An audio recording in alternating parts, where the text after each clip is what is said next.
past. But plenty remains to keep this team a strong contender, like the NHL's Master Blaster. Why, that's Al MacInnis. Chris Pronger keeps banging. Pierre Turgeon keeps scoring. Grant Fuhr just keeps on going. Blues and Wings, next.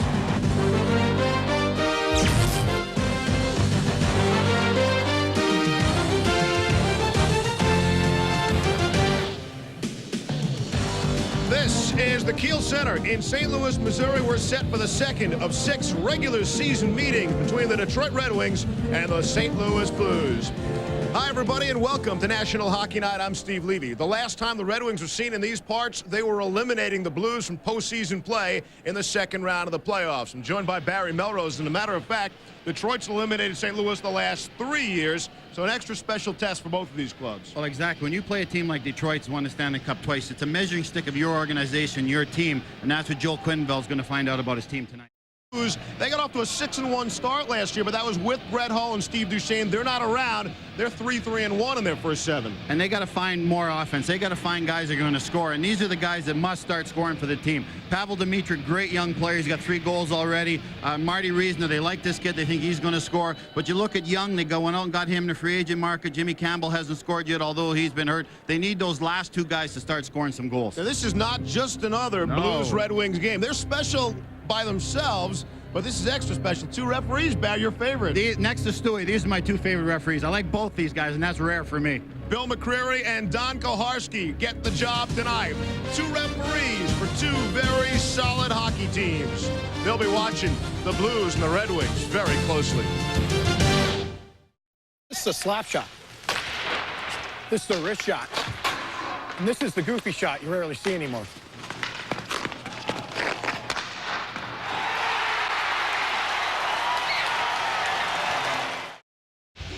Back at the Kiel Center in St. Louis, just about set for the Blues and Red Wings in the opening face-off. 2 referees tonight. That's Don Koharski on your right, Bill McCreary on the left. So with an extra referee, more power plays, barely noticeable, Barry. 10.8 to 10.5. And what's the funniest to me is 2 of the most veteran referees in the NHL. I think 2 of the best referees in the NHL, and they're working as a tandem tonight. So that'll be interesting how they mesh together. Don't be fooled by the uniforms and partially by the crowd. The Blues are in the road blue uniforms, the Red Wings in the home whites, and we're in St. Louis, and there are plenty of Detroit fans here as well. First hard hit of the game is thrown by Scott Young of St. Louis. It's rattled around the glass and finally fired out to center, where Jamie Rivers gets to it ahead of Darren McCarty. Leads for Chris Draper there. It's knocked away. And Al MacInnis has for St. Louis. Here's Young, glances off the near boards. That play is broken up by Jamie McCowan. Kirk Maltby flips it high up in the air. It's gloved down by Rivers. Now he loses. And here's McCowan. Throws it in front of the net. Martin LaPointe couldn't get there.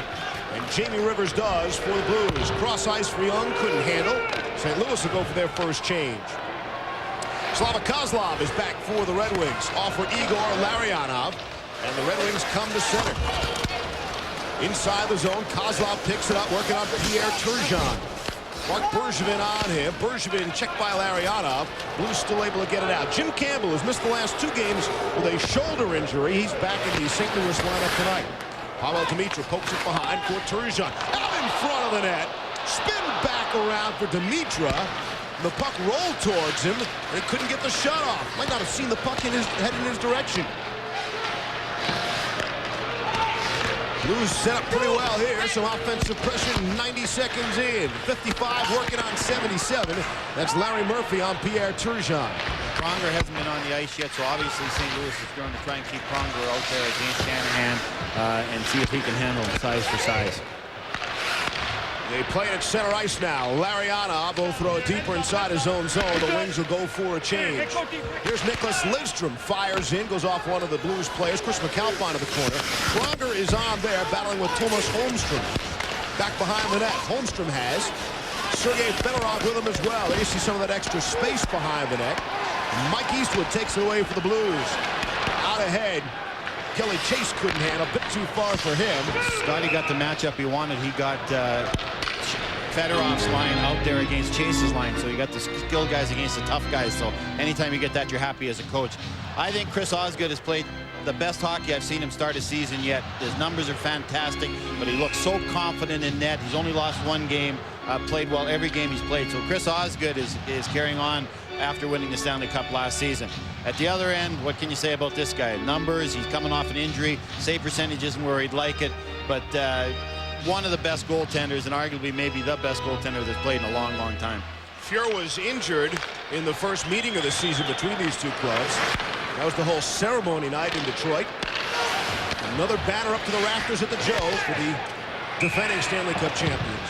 And again, with Fuhr, let's see how he responds to traffic. He hasn't seen a lot of traffic, hasn't seen a lot of games for a while, so we'll see how he handles it. Right there, I think, is the best coach, the greatest coach that's ever coached in hockey. And the only thing you measure that is wins. He's won more Stanley Cups than anybody else, more games than anybody else. Just a super coach. He handles the bench and makes great line changes. He really mixes lines up well, and that's one of his strengths. Here's Young in just across the line.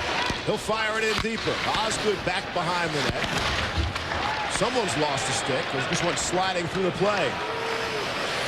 McInnes has for the Blues. St. Louis played Tuesday night, a 2-1 loss in Philadelphia.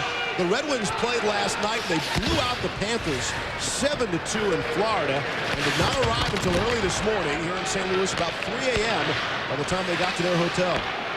There's Jeff Portnoy, cross-ice pass from Marty Reisner. Reisner centering pass for Young. Kick save by Osgood, and a penalty coming up. Who's going to make the first call? Don Koharski or Bill McCreary? It's McCreary on the hook. Cowan in the penalty box. We'll see the St. Louis Blues, the first power play opportunity. It's hooking at 3:01. The Red Wings penalty killing has been unbelievable so far. They're 36 for 38 in killing off the opposition's power play.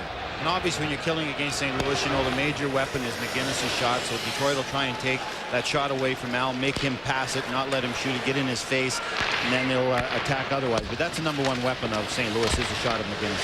Shanahan tries to chop it out to Mitra to the point. There's McInnes, lets it go. Hit the side of the net. The red light went on, and the crowd reacted. Clearly hit the side of the net. Turgeon working on Lidstrom. Murphy in there as well. Campbell fills out the forward line for the Blues. McInnes and Pronger play the points. Here's Pavel Demitra. Off the Turgeon, gloves it down. Centering pass, broken up by Shanahan. And he fires in on goal, and Grant Fuhrer's in the hockey game. And they were looking to make that long pass out to McInnes. Detroit knows that. Every time you play St. Louis, you always cheat on him. Obviously, Detroit has done a good job scouting. That's Danny Belial's job, an old friend of mine. Red Wings clear to center.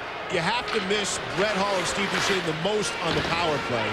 Imagine adding those two players to the talent already the Blues can put out there. I think especially Duchesne, because just like in basketball, a point man, a point guard type brings the puck up.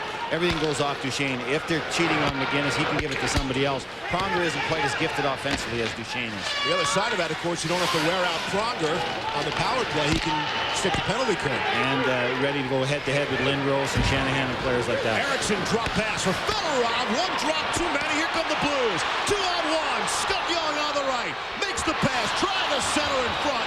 Jeff Portnoy couldn't squeeze it through. Now off the giveaway. Goes off Reisner and into the corner. Good opportunity on the power play. A 2-on-1 for the Blues. I can guarantee you those penalty killers of Detroit are going to get a good talking to when they go to the bench. You do not do that inside the other team's blue line when you're down a man. So they're getting talked to right now, as a matter of fact. 5 seconds left in the penalty to McCown. Here's Portnoy trying to break in. Centered for Reisner. Couldn't get the shot up, and Reisner is crunched by Maltby. Up for Draper. He's able to clear. Power play is over. And again, the Red Wings' amazing penalty killing now. They are 38 for 40 on the season. Centered in front. Backhand shot. Draper shot. Stopped by Fuhr. Rebound is loose. That too is stopped by Grant Fuhr. Back out at center. 5-on-5. Here's Portnoy now. Loses. Maltby for the Wings. He's checked immediately, and Pronger gets to it for the Blues. Here's Todd Gill now and across the line. They're floating in deeper. Chase on the forecheck with Murphy. Hard hit. Murphy goes down as Chase sent him into his own man. Mike Eastwood and Kelly Chase on a Larry Murphy sandwich. There's Murphy again, going to get checked. And Chase bumps him again. And finally, the Red Wings come away with the puck. Maltby at center. He'll cross the line, take a chop from Pronger, and go for a change. Well, that line is out there to get a little excitement in the building, get his team excited. They go out, run into a few people. Both Twist and Chase have scored, as a matter of fact. So they're also kicking in offensively, which you don't expect that often. But we love them, but they don't kick in offensively that much. Here's Lariano, centering pass, and he comes back out for the Wings. And we get a whistle for the offside. 13:35 to go here in a scoreless first period. There's Twister and Chase talking about that last shift, that they were angry they didn't give it to each other. But you're going to see the puck turned over right here. Good quick pass by Turgeon, and there's the 2-on-1. Young's got it. This is where Scott Young, they got him to shoot the puck. They got him to score. He should be firing that puck, letting the other St. Louis forward go to the net for the rebound. Scott Young's got one of the hardest shots in the NHL. He should shoot the puck when he gets a chance.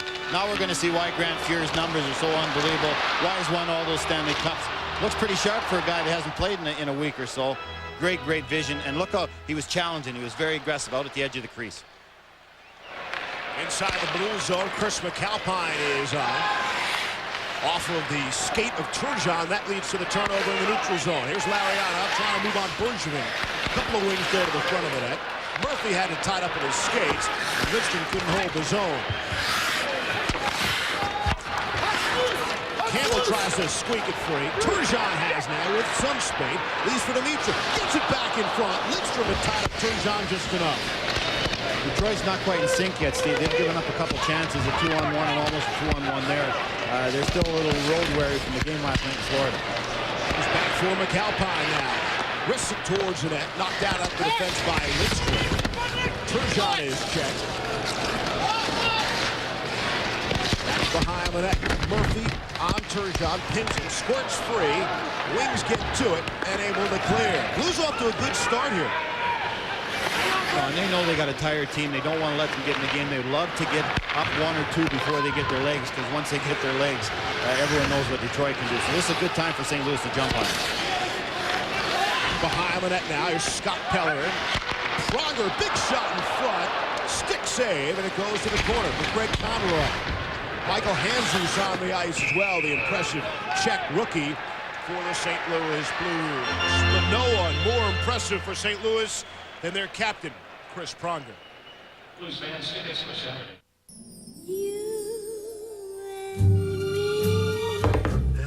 Landlord. We're meant to be Cable guy. eternally. It's the police. Open up.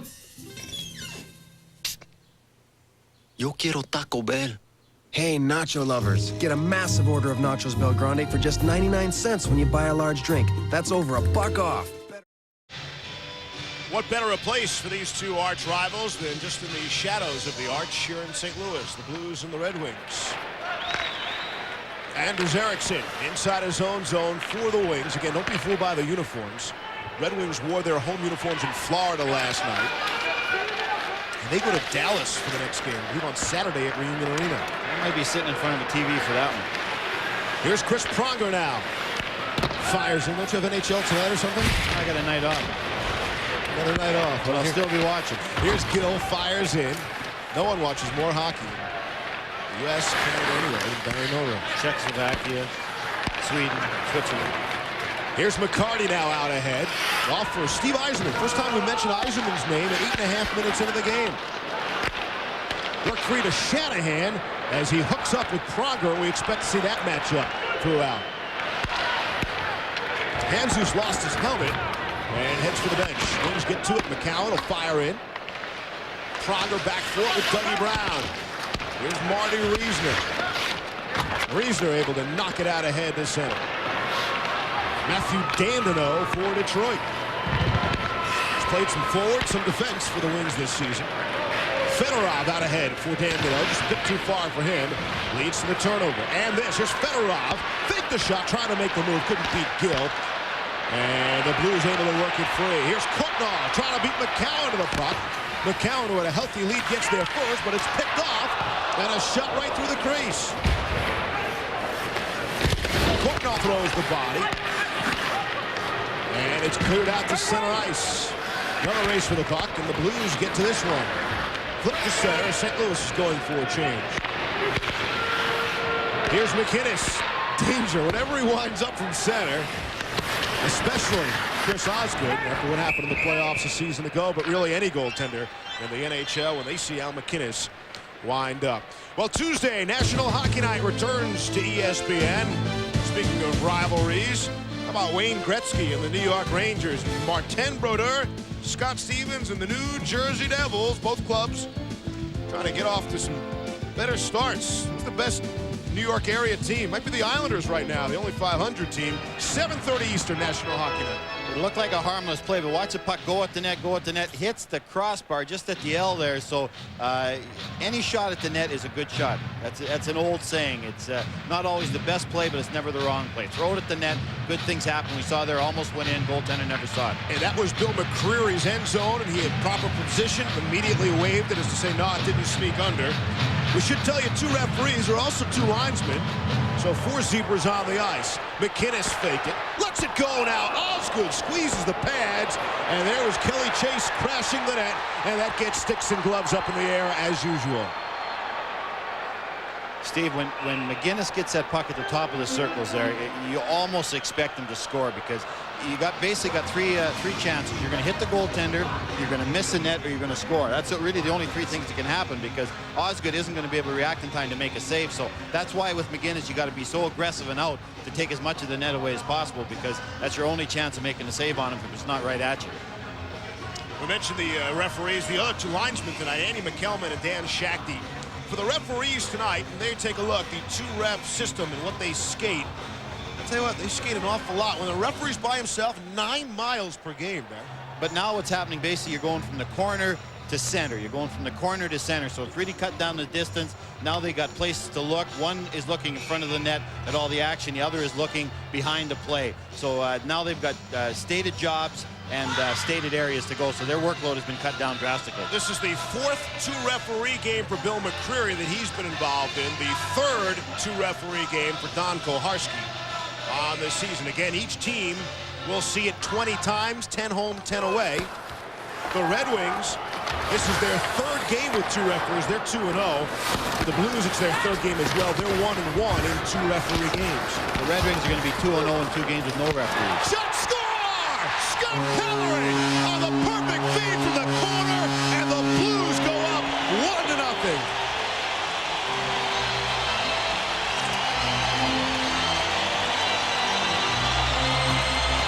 Great work in the corner here by St. Louis. They win the battle.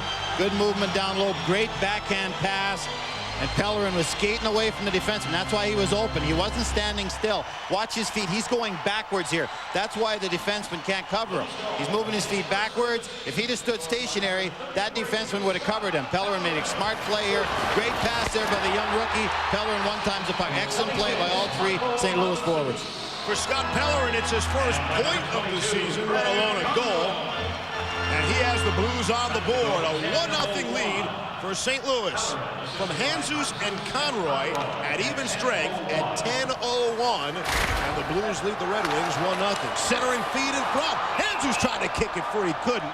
And Osgood able to stop that one. And Steve, you've mentioned Jesus a lot tonight. The St. Louis players have been raving about this kid. He's about 6'5". And saw what he did on that goal. They think this kid's going to be really something special. And just by watching him tonight, he's got great size. He skates well. He's got good vision. So maybe they found something here with this kid. And sometimes moving a guy like Brett Hull, you're forced to play a kid like Jesus, and he's been great. Joel Quenneville told us today that Jesus and Reisner were the 2 real surprises coming out of camp. They didn't think they'd make the big club. Not only they make the club, they're playing every night and getting a regular shift. And really, for St. Louis to be successful, they got to find some surprises because of the goals they left. Guys that haven't scored consistently in the past must score now. Jesus, Reisner are good examples. Here's Kill off the faceoff. It is blocked by Shanahan, and Karam's all the way out to center. First 7 games of last season, the Blues scored 23 goals. Just 18 this time around in the first 7 games. That shot, blocked it down there! Now they're saying no goal. Off the blocker of Osgood and in, and immediately both referees in the 2-referee system waved it off saying no goal. Well, they're adamant about it, but I'll tell you, this is close. Osgood mishandled the rebound, just threw it out in front of him a little bit, maybe a little bit lazy. Watch this again. We're really being nice to the referees tonight, but I'm not sure his stick's over the crossbar. Remember, it's not the shoulder anymore. As long as your stick is below the crossbar, it's good. And it's going to be under review, but boy, that is close. That is really close. Watch it again. Turgeon throws it to net. Osgood's a little lazy on the rebound here. Whoa, that's close. Oh. Wow, that is close. It's a crossbar. It's not the shoulder. Like, his stick definitely isn't above his shoulder there. But the referees made the decision. Watch the puck. Watch the stick. Is that above the crossbar? That's right on the line. I guess tie goes to the visiting team. That's as close as I've seen. That is right on the line. Very difficult call. If you had 40 referees on the ice, it would be a tough call. That's a call there. I wouldn't mind them going upstairs and looking on the replay. It takes 20 seconds, get the right call, but they're both adamant about it. They both waved it off. And that's what you like to see if you're a coach. No indecision. Keeps it at 1-0 in favor of the Blues.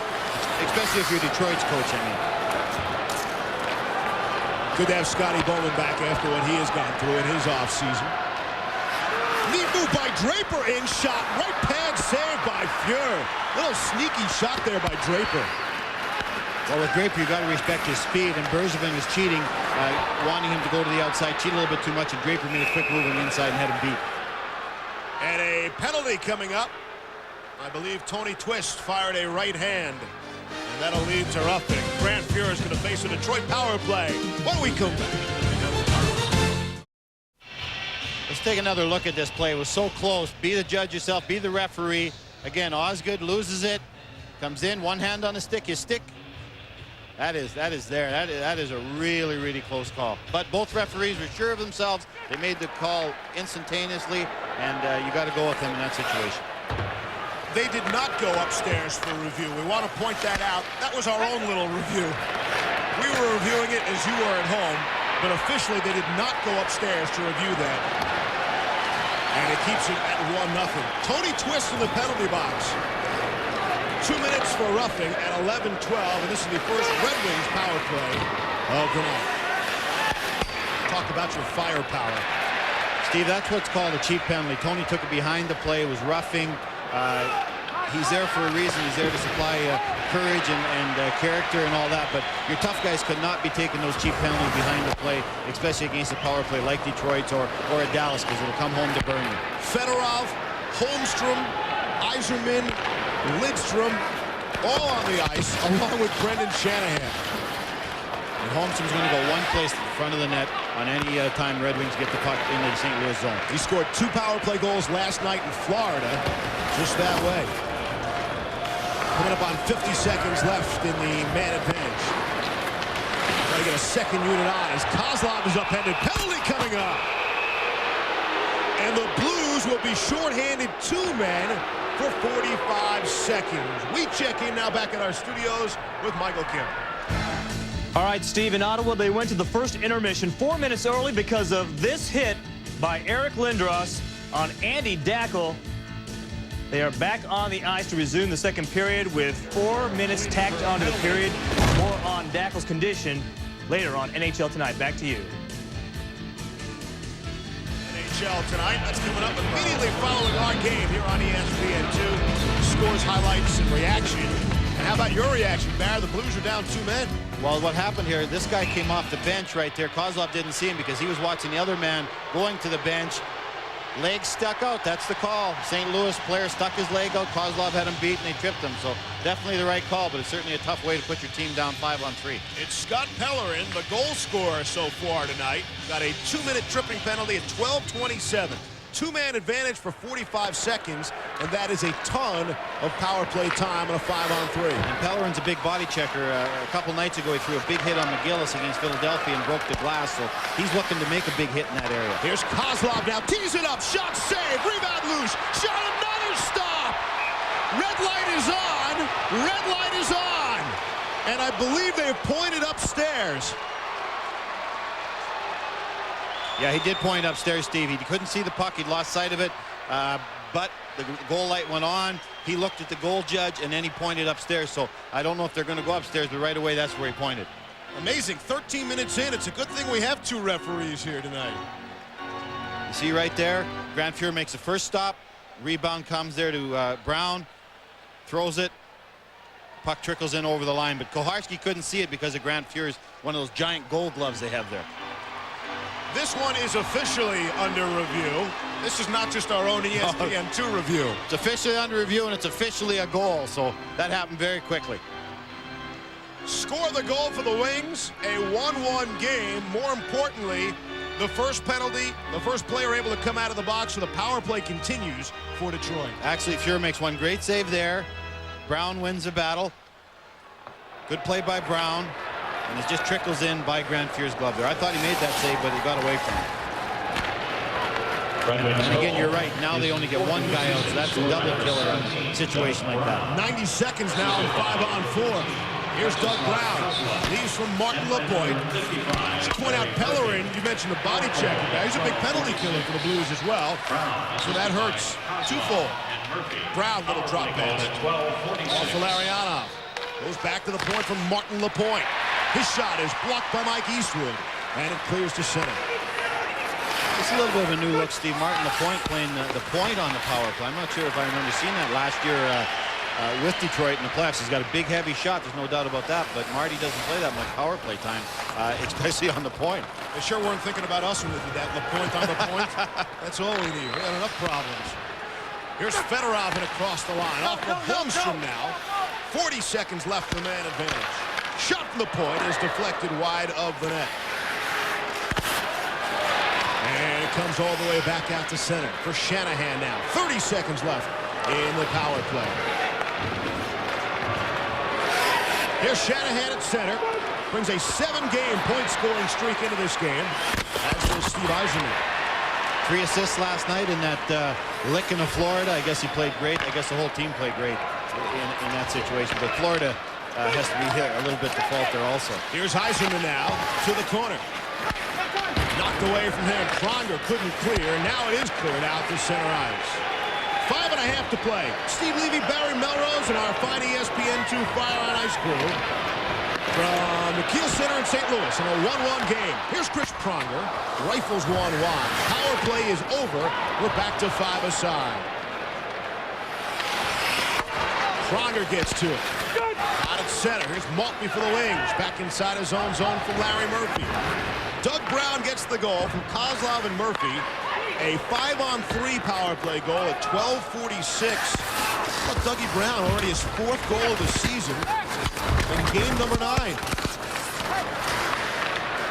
Back to the point for McKinnis. Lets it go. Big blast. And a bigger save by Osgood. Dumped down deeper. Dimitra couldn't get to it. Turgeon has. McCowan slapping around. Kept in by Rivers. Tipped towards the front of the net. Rolls on goal. And Osgood the save with Campbell in his face. Doug Brown has the tying goal in this one with 4:31 to play in the first period. Doug Brown had a career year last year with 19 goals. Well, he's already got 4 goals this season, and he's made a career on ESPN. Look at this, 23 points in the last 24 games, showed on the worldwide leader in sports. Well, if ESPN ever buys a hockey team, the first guy we draft is Dougie Brown. We just let him play on TV every night, and he wins the scoring race. He's a very underrated player, can kill penalties, got great speed, and he always scores big goals. How happy is Dougie we got that new hockey contract, huh? Yeah.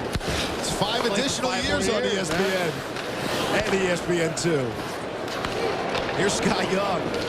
The really only big-name pickup in the offseason for the Blues. A free agent signing. Courtnall trying to spin around. Shot was blocked by Young, his teammate. Rolls back to the point for McAlpine. Lets it go. Stick save as Osgood was down on his pads. Hard hit in the corner. Lapointe just drew a penalty there.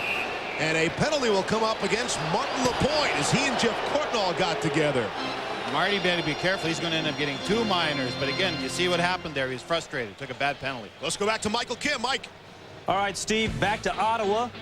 And the first period has resumed after the first intermission. Yes, and that's when Radek Bonk with his third goal of the season beating Ron Hextall. Hexy 15-1-1 in his career versus the Sens. Back to you, Steve.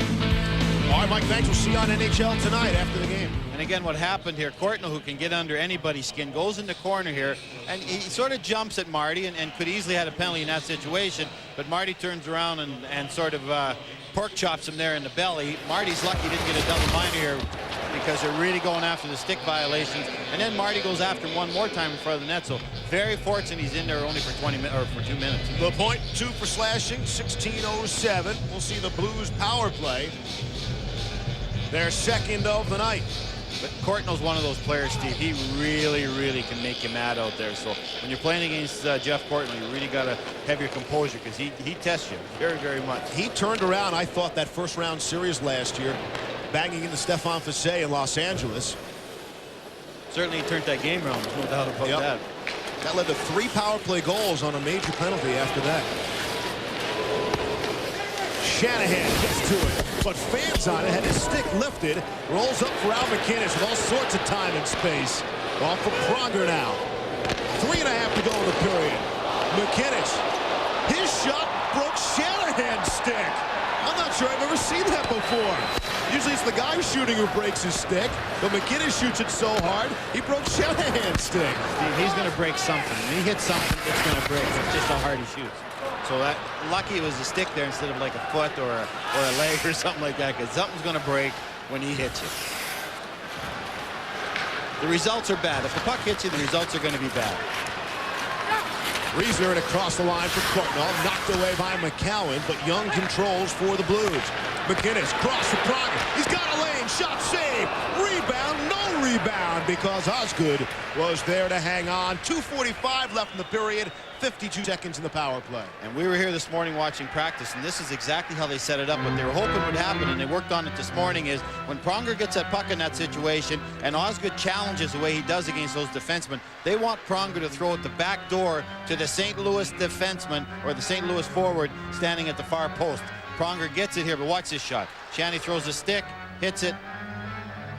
That's incredible, Barry. That's $60 down the drain right there. It is. The shot is incredible. I would like to sit down and talk with him someday and ask him if he's always been able to shoot the puck like that, if he's always had the hardest shot in the universe. Of course, as usual, won the hardest shot competition last year at the All-Star game, better than 100 miles per hour. And right off the face-off, a penalty as Young was taken down. I believe an interference call. And this could put the Blues on a 5-on-3 power play. And Koharski made the call. This referee that was at center ice made the call in this situation behind the play in the face-off circle. So McCreary was looking at the front of the net, the defenseman in front of the net, and on the circle. So Koharski made the play right there. But it looks like Young is going to the penalty box.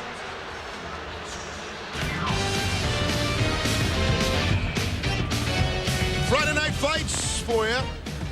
ESPN2 here on the Deuce. That's tomorrow night at 8 Eastern.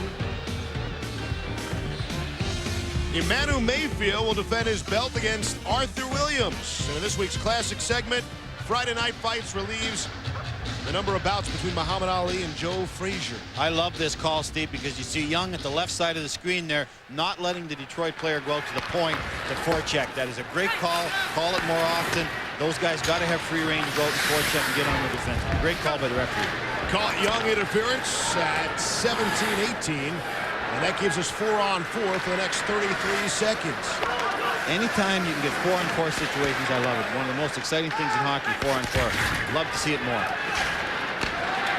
Here's Rivers now at center for the Blues. 2-on-2 as he hits the line. Drop for Turgeon. Lets it go up high, and Osgood the save. Doing a good job of hanging on to those rebounds. And we talked about it before. Pierre Turgeon in the morning skate uses a weight on his stick when he's practicing in the morning the day of a game. So at night when he's playing, the stick seems very light, just like they do in baseball with a weight when they're warming up. So Turgeon uses that in the morning, comes out at night, his stick feels like a feather, and he mentally he feels he's got a much better wrist shot because of that. This is a very important period for the St. Louis Blues. The Blues have scored 11 first-period goals this season. Only Toronto has scored more in the first, but they have their problems in the third. They're tied with San Jose for the fewest goals in the third period, only 2 for St. Louis. So they got to get some scoring here in the first and second. Of course, the Blues have scored tonight in the first period, giving them 12 and tying them with the high-flying Toronto Maple Leafs. Those words haven't went together the last few years. High-flying Toronto Maple Leafs. Back since you played there, Bear. No, we were low-flying. We stayed below the clouds when I was there. Face off to the left of Osgood. We stayed out of bad weather. 15 seconds left in the 4-on-4. And then the Wings will have a power play for just over a minute.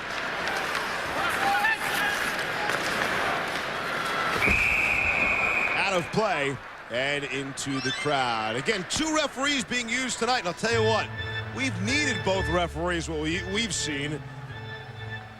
As a coach or a player, it's very frustrating when the referee gets that retaliation one. And so we've always said, geez, you know, we would have got that first one if we had maybe another set of eyes in the back of our head or something. But I think that's what it brings and lends to the 2-referee system.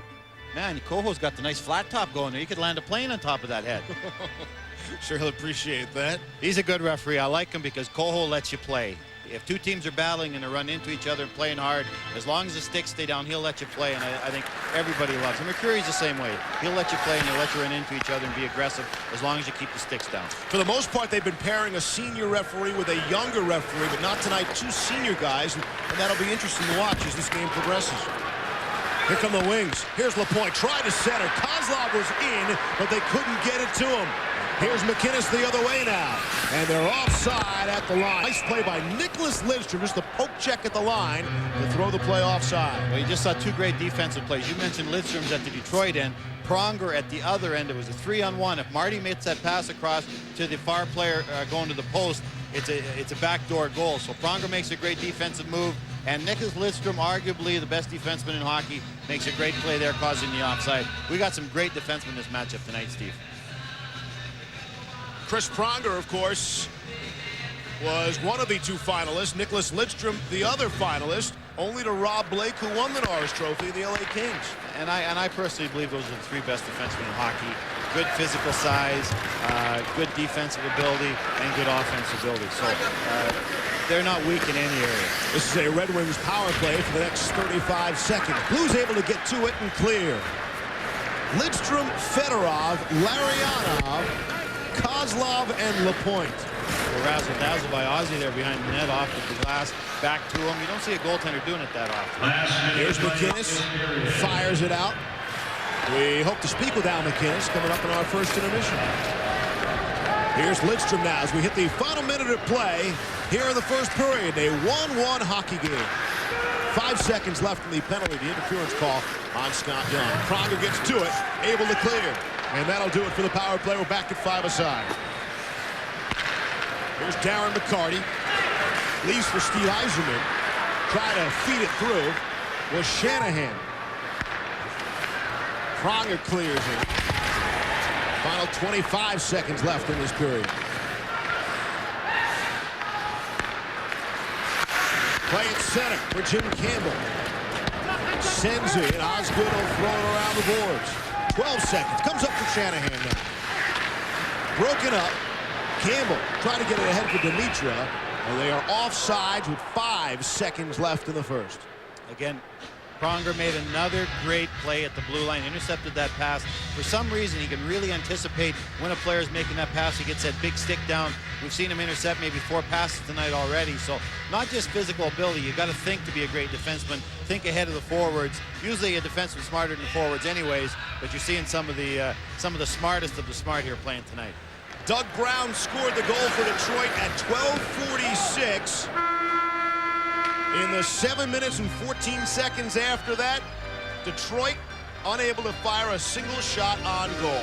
1-1 after one. After these commercial messages, the ESPN News Network for the first period. As we get you set for period number 2, the big numbers are 1-1, obviously. Scoring chances, even, just like the score.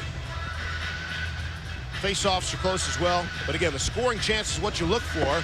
And an evenly matched period as we get you set for the second. Face-off at center ice. Again, 2 referees tonight.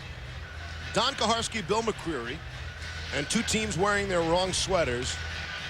The road team wearing the home whites, the Red Wings, the Blues, and the road Blues here in St. Louis. And tons of Detroit fans wherever you go. Everywhere. Remember last year in the Stanley Cup in Washington? 7,000 Detroit people there. Best fans in the world. Inside the blue zone, they'll look to fire it right out. We start 5-a-side. Two teams that shoot the puck an awful lot. Give them a whole lot of shots in the first period. They battle for it inside the Detroit zone now. Wings look to come out. Steve Yzerman winding up in his own zone. What a quiet first period for Yzerman, I thought. You didn't mention his name very much, but he made a lot of nice plays away from the puck. Rolled in front, Shanahan tied up nicely. Here's McCarty into help. He was dumped by McInnes, and the puck goes straight to the corner. And Detroit looked like a team that had played last night and traveled and got in about 2 o'clock in the morning. So look for them to be much better this period than the third period. Mention the shots. The Blues have yet to be outshot this season. There's a shot. There's another one. Osgood got the rebound as well. 2 good stops by Chris Osgood. Here's Draper now. Lost it. Draper involved in front of the Red Wing bench. As Twist and Chase are both on the ice for the Blues. Rivers is hit. Chase picks up the loose puck. Up ahead for Eastwood. He is crunched to the glass by Erickson. And St. Louis goes for a change. Eastwood's hurt there. He got hurt in the wall. He's going to the bench right now, Steve. Here's Joe Kosa. Crosses the red line. Shoots in. McAlpine gloved it down. And they move it out ahead to center. Off of Pierre Turgeon. Centering pass. Holmstrom the only player to get to it. He plays for Detroit. Erickson. Worked out for Doug Brown, the goal scorer for the Wings so far. Fedorov can't beat McAlpine. Now they're offside. Blatant offside at the St. Louis blue line. Right there, Chris Osgood. I feel one of the areas he's really improved himself the last couple of years is puck movement. He now handles the puck as well as any goaltender in the NHL. You're going to see he drops a little bit of a rebound there. Eastwood gets good position on the defenseman. Ozzy gets over there with the butterfly, and it goes by the corner. But right there, Chaser makes a good play, good quick shot. A twist. Eastwood gets it, and that's at full speed, folks. You see what a goaltender's seeing. Man coming into the zone, full speed for a rebound shot. Wins last 5 seasons. Man, wouldn't you like to have those goaltenders on your team? Marty Brodeur, Patrick Roy, Ozzy's right there with him. Hasek, of course, and Ronnie Hextall. Here's Marty Reisner off for Jeff Courtnall, knocked away. And Doug Brown will pick it up for Detroit. Brown, little drop pass for Holmstrom, right on. And Field blockers it down. And you said you haven't mentioned Yzerman much. The name you mentioned the most is Dougie Brown. Centering pass, Reisner shot, save, rebound loose, saved by Osgood. Chris Osgood, what a 2.5-minute start to the second period for Ozzy. And St. Louis really needs another line to start scoring. Right there, you've got Courtnall with Young and Reisner. You got a young guy, you got a couple of veterans playing with him. If that line can get scoring along with Turgeon's line, that'll really help Joe Quenneville score some goals. Great pass across there. Rebound comes. Ozzy gets back. Great save. Good vision by Osgood. Good concentration. Right there, Reisner. Good quick shot. Rebound comes out. Courtnall gets it. Not much wood on it, but Ozzy's over there. Now, let's see it at full speed as if you were a goaltender. And if you were the goaltender, you'd be in right now. You mean me? If I was the goaltender or in general? Anybody. It's in the net. Except Chris Osgood. Turgeon throws to the corner now. Dimitra fanned on his pass. He was looking to go back behind the net. And here's Larionov for Detroit. Igor Larionov for Kozlov couldn't handle. Here's Dimitra the other way. 3-on-2 if they hurry now. McAlpine shot stopped by Osgood. Turgeon tried to center. Taken away by Murphy. Here's Kozlov flying the other way with Martin Lapointe. A slow developing 2-on-1 that is broken up nicely inside the St. Louis zone. Sent inside now. And the Blues get to it. Kozlov and Bergevin are tied up. McAlpine banged into by McCarty. Here's Yzerman now. Throws towards the front of the net. Bergevin is there to knock it out of harm's way. See against Detroit, a little mistake like Fuhr behind the net end up getting his goal scoring chance. You can't make any kind of mistake against the Red Wings. Out at center, Gill has for the Blues. Off for Chris Pronger now. And back to Gill. Off the sideboard. It's a bit too far for Conroy. You can hear from down on the ice. No ice and no icing. Some miscommunication in front of the net. It's gloved away by Shanahan. And all the way down. And this one will go for icing as Chris Pronger touches up.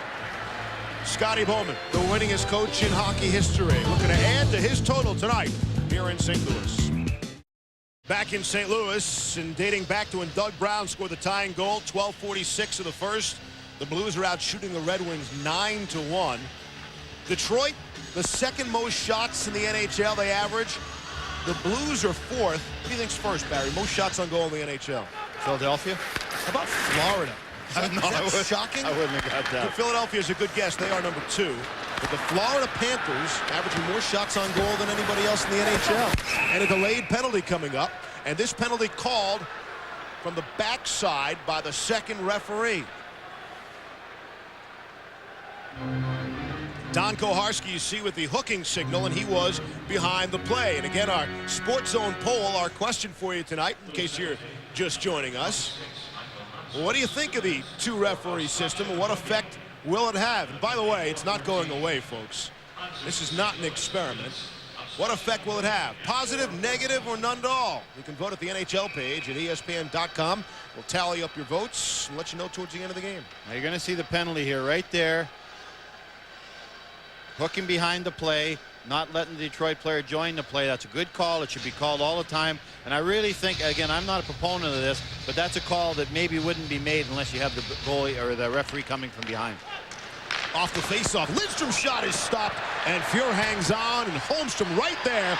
And now Holmstrom was buried as some of the Blues took some exception to the positioning by Holmstrom. Well, Steve Yzerman was trying to get involved. You don't see that often. Again, Holmstrom's job, anyone has seen this guy play, Thomas Holmstrom, 96.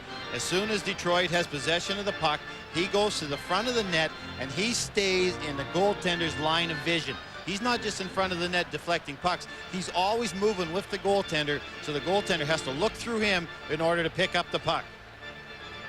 And he does. He makes you angry. Watch here. Detroit wins a draw. Holmstrom goes right to the front of the net. Puck goes there. Holmstrom's there. And he's another one of those Detroit players like Maltby, like Marty Lapointe that really get under your skin. Handzus had the original penalty for hooking at 4:14. That led to the power play.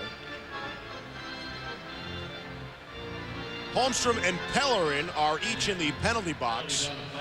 Holmstrom being compared to a Dino Ciccarelli with a lot more size, actually. Maybe not as much touch. Yeah, I think that's a fair comparison. He's not as good with the stick as Dino. Dino scored 600 goals. You're just not a plumber when you score 600 goals. So, but Holmstrom does the same things. He's got the courage of Dino Ciccarelli to go stand there. I don't think there's going to be another Dino Ciccarelli. I think the mold's gone when that guy will be done with his size, with his hands, and with the courage to go in front of the net. So. Right now, there's only a St. Louis Blue. What happened was Pellerin got an extra 2 minutes. So that's why the Blues are once again short, looks like. If you look at the scoreboard, it's 2 men for St. Louis, and they're going to have a 5-on-3 for Detroit is for 1:55. So wow. That's just a killer against a team like Detroit. You're out shooting them, everything's going your way. You got a tired team that played in the road last night, and now you've been shorthanded 5-on-3 twice for long periods of time. There you see it, a 5-on-3 situation. Of course, that's how the Red Wings scored their only goal of this game so far from Doug Brown. That, too, was on a 5-on-3. Face-off, won cleanly by Detroit. Here's Lidstrom now. 1:56 of 5-on-3 with the Red Wings shooting at you. Fedorov for Yzerman. Thought about it, now trying to pass. Broken up nicely by Craig Conroy, and he's able to clear. 5-on-3, Shanahan does Holmstrom's job. Shanahan goes to the front of the net. A little better touch, a little better vision to make plays off the 5-on-3. Pronger gets to it, slapped at it, able to clear. 1:20 left with a 5-on-3. 5-on-3s are always turning points, Steve. They either really spark the team that just killed the 5-on-3, or the team gets a couple goals and pretty well buries you. So a 5-on-3 are turning points in every game. Fedorov, the hard shoot around. Shanahan let it go. And Lidstrom able to keep it. Shanahan dumped, but able to get rid of the puck. And he gets it back. Back pass for Lidstrom. Shanahan, top of the circle. Dumps it down low for Larionov. Centering pass broken up perfectly by Big Grant Fuhr's goal stick. This 5-on-3 isn't working because Detroit's not attacking the net once they get control of it in the opposition's end. Yzerman now pulls up, hits the brakes. Down low, try to center again. I think Fuhr broke that one up with his goal stick as well. And what I mean by that is when Shanahan gets a puck, say on the dot, he's not taking 2 or 3 strides towards the net. He's standing there with his legs apart, and all Detroit's doing. That's a sign of a team that's a little bit tired. McCarty right to the front of the net all by himself. He's standing there all by himself. Now get some company. Centered shot, stop. Might have hit a piece of the post and Grant Fuhr on the shot by Hugo Larionov. And all the way out as it hit the linesman. 10 seconds left in the 5-on-3. We'll see what that does for the Blues and the St. Louis crowd. Drop pass. Kozlov now with time and space. Kozlov goes across. Handzus out of the box. It's a 5-on-4. Now it's a 5-on-5. Courtnall's out too. McCarty centering pass. Eastwood will knock it to the corner. The Blues kill off a minute 56 of a 2-man advantage by the mighty Detroit Red Wings. And the crowd roars its approval. Here's McCarty in across the line. Drop pass for Murray. Shoots it in deeper. Here's McCarty. Backhand shot stopped by Fuhr. He had some time and space to make the play. We check in once again. Here's Michael King. All right, Steve Barry, a bizarre night in the NHL. We told you about what happened in Ottawa where the refs called off the first period, 4 minutes left in that period. Well, here, after Jason Dahl scored for the Islanders on puck night, the fans throw pucks onto the ice. The officials call off the rest of the second period. They're in the break. More on this coming up later. Michael, thanks. We'll see you for NHL tonight. Immediately following our game, the Blues have allowed at least 1 power play goal in 6 of their 8 games this season. Of course, tonight's a 5-on-3 power play, Ben.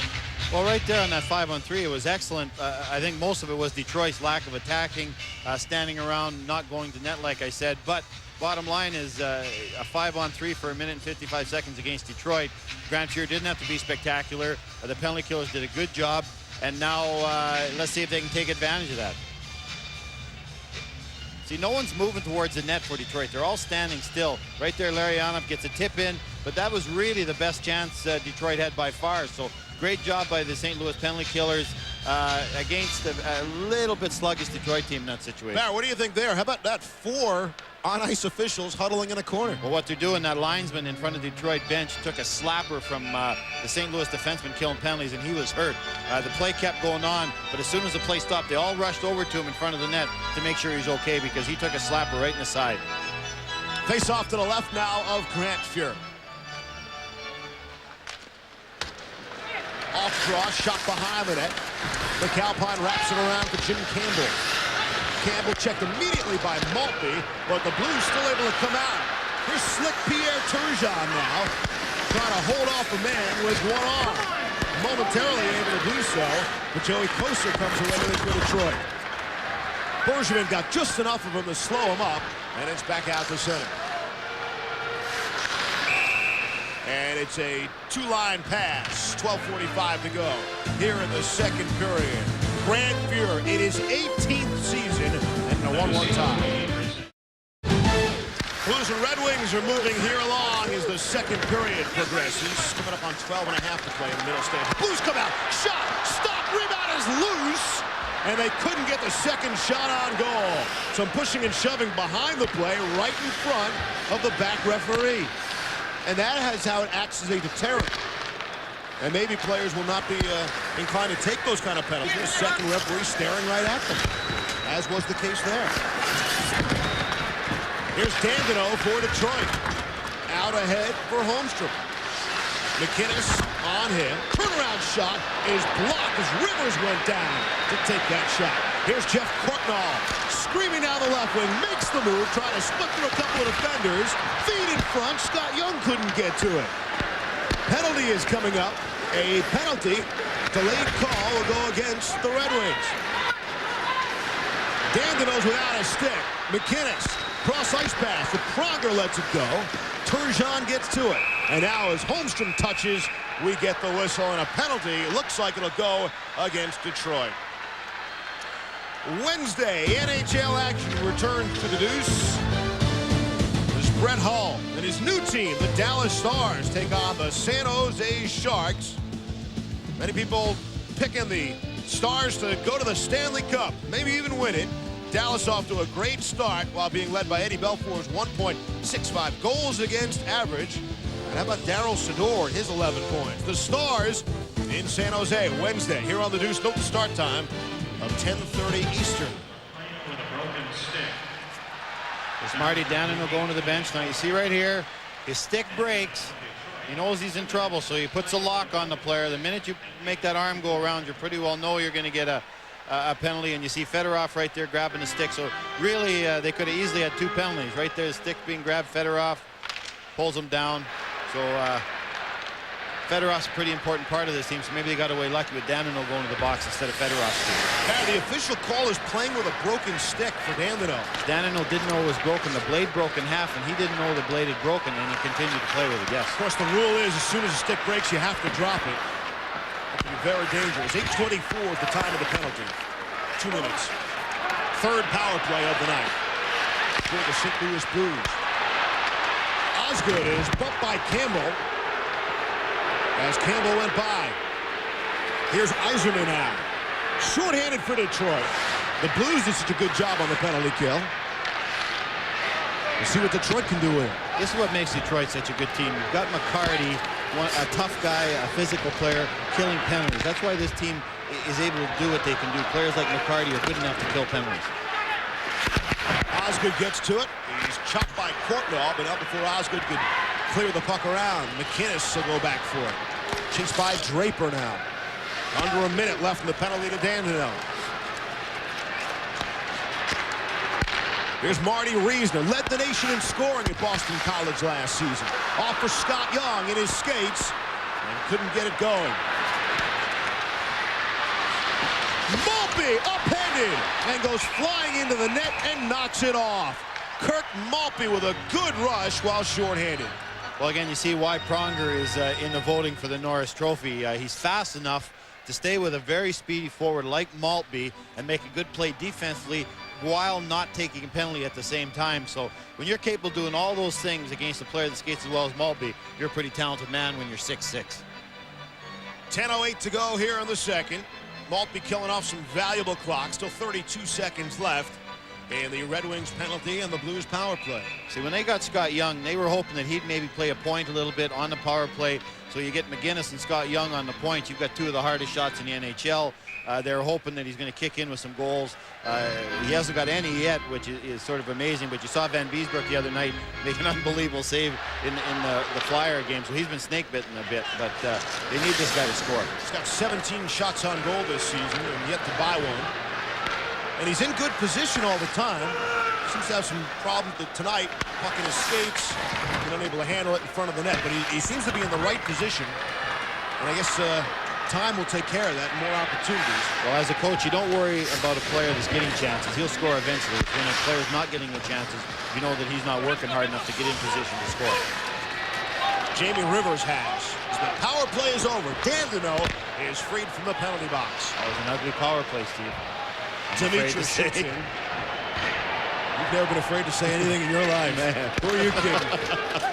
Out at center now. Campbell plays the body, and that leads to a turnover. The Blues unable to knock it down, else they would have had a real good chance on Chris Osgood. Just look how confident Osgood is now. He goes out, he's quick, he makes a good play, good decisions. Much more confident this year. Fedorov, what a drop for Doug Brown, right on.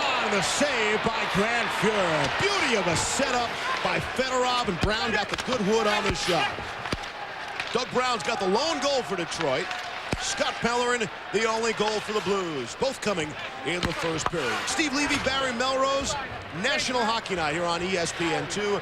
The Blues and Red Wings from the Kiel Center in St. Louis. Demitra shoots it in, and they call him on a 2-line pass. 8:41 to go here in the second. Grant Fuhrer keeping this a 1-1 game. Well, points in October can put you into the playoffs, Steve, just as well as points in April. And Detroit really takes advantage of the start of the season. Look at the numbers. Early start last year, 10-2-2, 6-2-0 already. goals a game. They're 3 over 3. Numbers are just fantastic in October, and they're never behind the 8 ball. They always start well. That really takes the pressure off your team and really puts you in a good position as the season goes on. Colorado Avalanche would like some of those October points, huh? Every day's Halloween for Colorado right now. In case you missed it, Eric Lacroix was dealt from the Avalanche to the Los Angeles Kings. Back behind the net, a hard hit thrown by Chris Pronger. He leveled Aaron Ward. Eric Lacroix, another one of the many former Barry Melrose players in Los Angeles, by the way. Tricky situation being the son of the GM.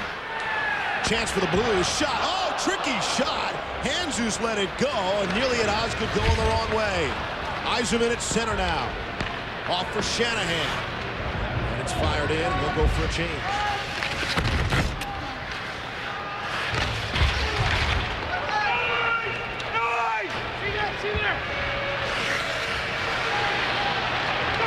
Great pass up the middle, a good vision. Joe Kocur, Dandino lets it go. That shot well wide of it.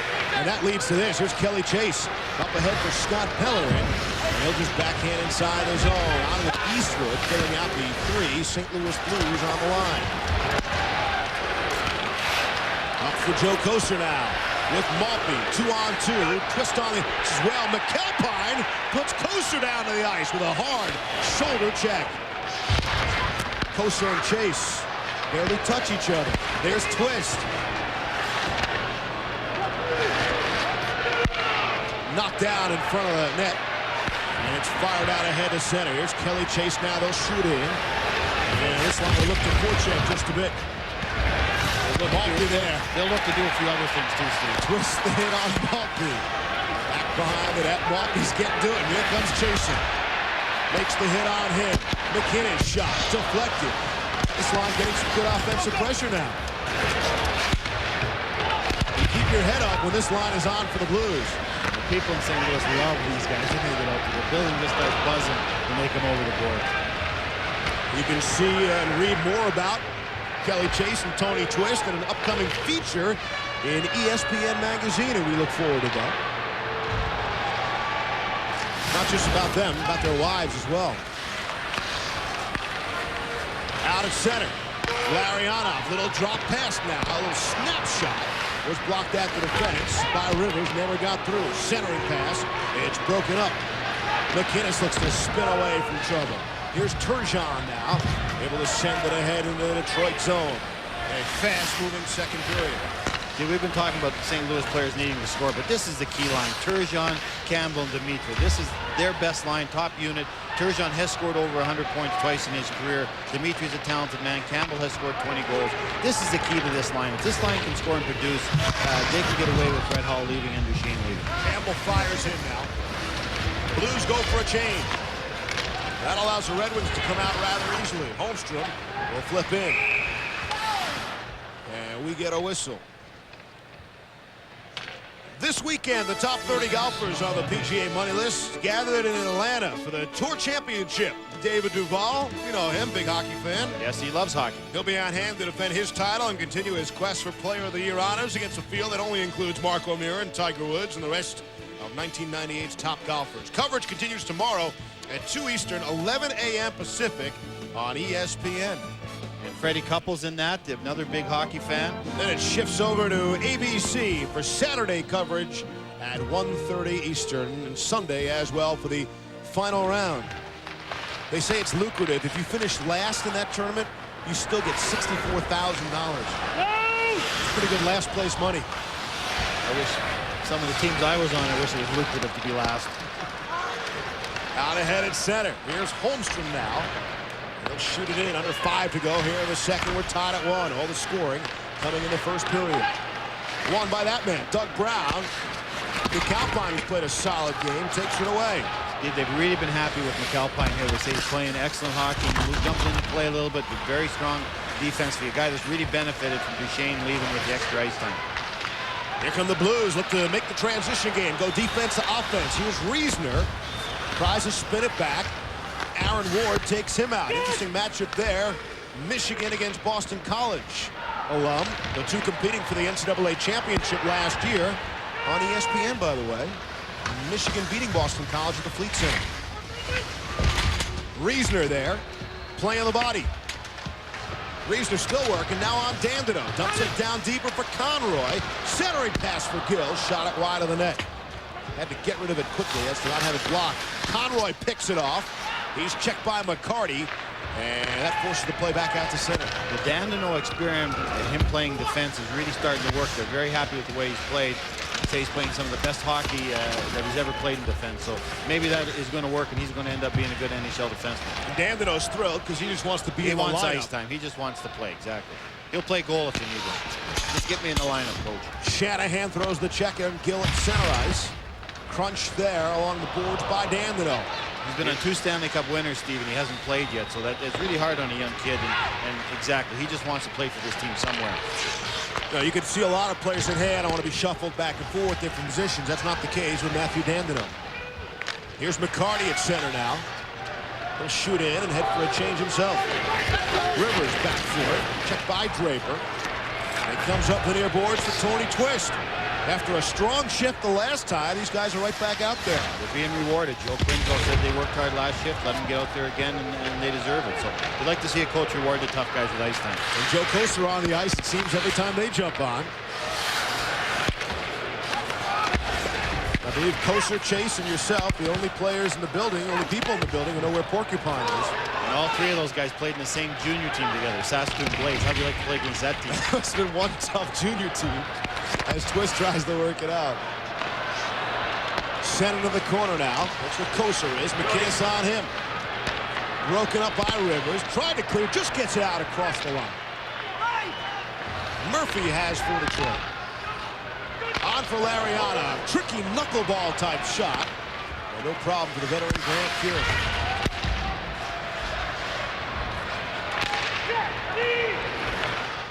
At center, here's LaPointe now.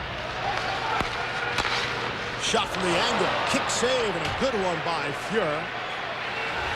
Who looks rather spry, not bad for a 36-year-old goaltender. Looks pretty calm, too. That quick slapper off the side, just through the blocker out there, threw it in the corner. Always controls his rebounds, Grant Fuhr. Very rarely kicks it out in front of him to make himself make another tough save. Kozlov avoids a hit from Rivers. Centering pass missed, shot right on from McCowan, but no problem from way out for Grant Fuhr. Up ahead for Pavel Dimitra. Final 90 seconds, period number 2. There's Chris Pronger now. Overskated a bit. Turgeon tries to bail him out. Can't. Here come the Wings the other way now. Fedorov just onside. And Campbell gets to it for the Blues. Detroit's getting their game together, Steve. We mentioned earlier how they're giving up some 2-on-1s early in the game. They got that left wing lock going now. 3 guys back, 4 guys back. I don't know if St. Louis is going to see another outnumbered chance this game. Blues have really struggled in the 3rd period this season. Outscored 7-2 so far in the 3rd period. They were hoping to take at least a 1-goal lead into the 3rd. It doesn't look like they will. I hope they don't know that number when they go in the dressing room in between periods. Here's Holmstrom. They've blown some leads early on in this season. Right now, neither team has the lead. Blues and Wings knotted at 1. The final minute of the 2nd period. Back in St. Louis with our Coors Light storyline. See the goal scorers, but how about the bottom 2 lines? Shanahan, Eiserman, and McCarty. The top line for the Wings, 2 shots, and they're pointless. And you're going to see the change right here. St. Louis could easily be ahead. Puck goes, tipped right off the crossbar. Ozzie never saw that one, but that's what sports gives you. Got to put her in, got to score, got to get between the posts, not Adam. It's our Coors Light replay as we hit the final 30 seconds of period number 2. Out at center. Here's Eiserman. Looking for a shot and a point. Here's McCarty. Blocked by a diving Al McInnes. Pellerin gets to it. Giveaway. Turnaround shot. There's a shot on goal by Shanahan, who really can shoot the puck. And that makes 3 shots now for that line. Here's Pronger trying to break it. Leaves there for McInnes. Into the corner. Rather Conroy. Pronger hit by McCarty in the final seconds. And the horn will sound. Period number 2 is complete. Our score after 1 was the same score after 2. Wings and Blues tied. The referees let these two teams play and keep battling. So excellent period so far. Special teams, I think, will be at a minimum. But if there is a power play, you don't want to let St. Louis have one with Al McGinnis and guys like Pronger on it. So that'll be what I think will happen in the third period. And we are set to go for period number 3. The Blues and the Red Wings, the old-time hockey here. As we are tied at 1 apiece. Look at the captain of the St. Louis Blues, Chris Pronger. I believe on National Hockey Night the other night, we showed up Pronger is getting the second most ice time in the National Hockey League. Heading into last week.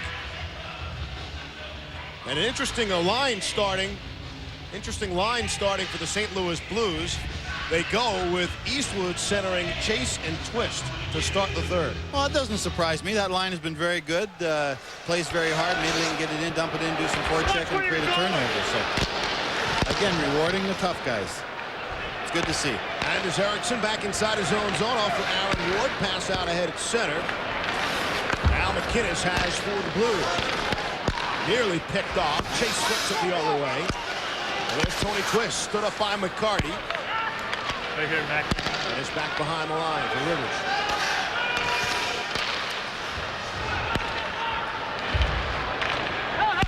Kirk Maltby has it. Off of Pronger. And McInnes has it. Fired inside the zone. Osgood thought about it. Next to 2 feet, probably decided, hey, leave it alone. Let the defenseman get to it.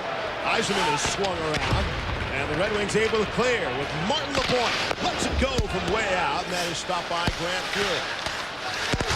One-timer from Eisenman, rocketed it wide. Comes up on the point. Gill has now for the Blues. Kept in. Shanahan redirected that shot. Fury got a piece. That's off the side of the net now. Red Wings with a pretty good first minute and a half here to start the third. Again, you just let that team hang around being average. And you don't want to give them one period to win a game. And that's sort of what's happened with St. Louis tonight. They just couldn't put them away early in the game. Now Detroit is right there. Gill has back behind the net. Pronger gets to it. He's checked immediately by Holmstrom. There's Doug Brown. Turgeon for the Blues. For Campbell, a little tic-tac-toe pass into Dimitra, who shoots in. Rather strange carom off the glass. Campbell up on the boards. This is one of the new buildings, Steve, that did not go to the seamless glass. They still have the standards that hold the glass together. Most of the new buildings went to the seamless glass. Fedorov throws it deeper. There's Brown now. Where do you think Holmstrom was? Right in front of the net. Couldn't squeeze it to him. And Turgeon shoots it off for Dimitra. Bit too far ahead. Osgood plays it nicely. Off for Holmstrom. And back out to center. So Mark Bergevin has for the Blues. Fedorov for Detroit. Not a whole lot of flow here to start the third. And we saw it deteriorating just a bit in the second period. Both teams are going to be very careful, Steve. They're going to keep it on the outside. They're not going to make any mistakes in their own zone. A lot of neutral zone play. I think we're going to see that for the rest of the period. And one team's hopefully going to get a break and win 2-1. That's sort of the mental makeup of this period so far.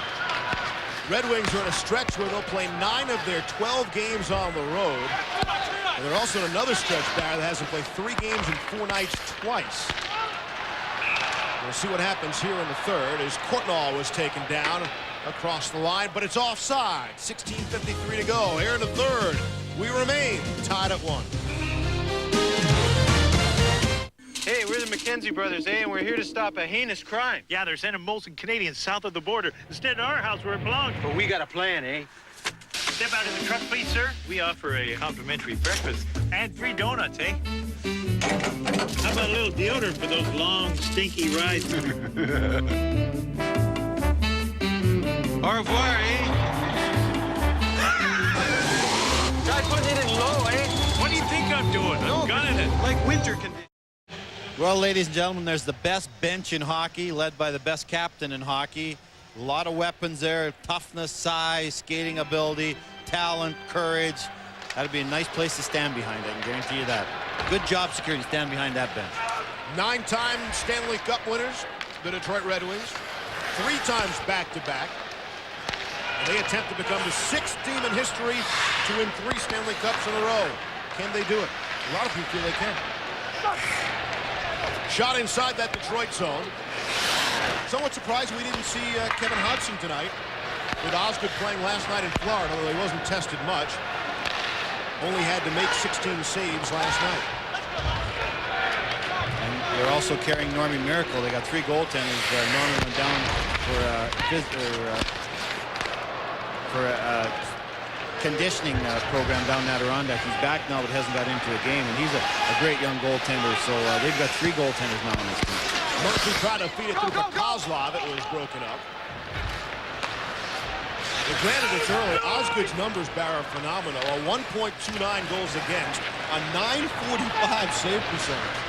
He's been great. I love the way he's playing. As I mentioned, he looks much more confident than he did last year at times. Very secure with the puck, handling the puck very well. Grand Fuhrer always looks confident, and he Yes, hangs he on to does. the puck there. Our ESPN question tonight, our poll: what effect will the 2-referee system have on NHL games? Don't let Barry influence you. A, positive, B, negative, or C, none. And you can vote at the NHL page at ESPN.com. But it's getting late. If you want to vote, get to it.